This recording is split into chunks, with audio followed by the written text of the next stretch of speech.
Well, a Fort Wayne family is suing United States Citizenship and Immigration Services. That's for repeatedly denying their adopted children's visa requests. They say their adopted children are from Liberia and they were adopted 5 years ago, but they still have not been able to join their family in the U.S. I sat down with the Blanfords to talk about their path forward.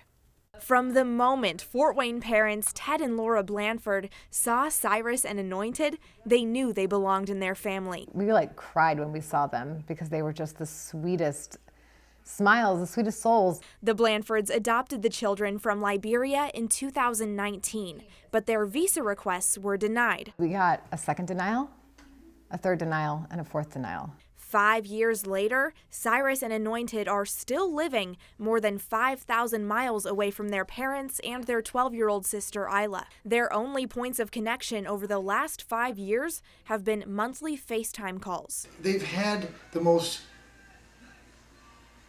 delicate and formidable years of their lives stolen from them. The visa requests were denied because the children each have 2 birth certificates. Blanford says their birth mother took them to Ghana as refugees during the Liberian War and had to get them birth certificates there for government benefits. Because of this, the U.S. government won't approve their paperwork. Ted Blanford is a veteran and says it's embarrassing to feel like the country he fought for is fighting against him. I feel like I've been let down. But more importantly, I feel like that the partner that I agreed to go into battle with doesn't want to go to battle with me now.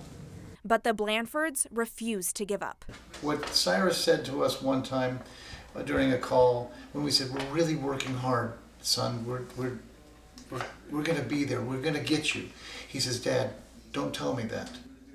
Yeah, Just show up. He didn't want to know. Just show up. Come and get me." He's living on that hope that one day we'll just break through the gates of the orphanage and just yell his name and say it's time to go home. Until that day, they say they'll continue to lean on their faith and support from loved ones. They've filed a federal lawsuit against United States Citizenship and Immigration Services, and they hope to have a final ruling in March. The only people that can fight for them is us. Blanford, trained to never leave a single person behind on the battlefield, says he won't leave his kids behind now. His family waits anxiously for the day when Cyrus and Anointed are in Fort Wayne where they belong. And their 12-year-old daughter, Isla, says she's been looking forward to her siblings living with her for 5 years. And that moment that they get to the U.S., she says they're going to have a huge disco dance party, they're going to sing karaoke, and then they're going to watch The Lion King. I did reach out to USCIS for their comment on this situation, but I did not hear back. I'll continue following this story as it develops. And what started out as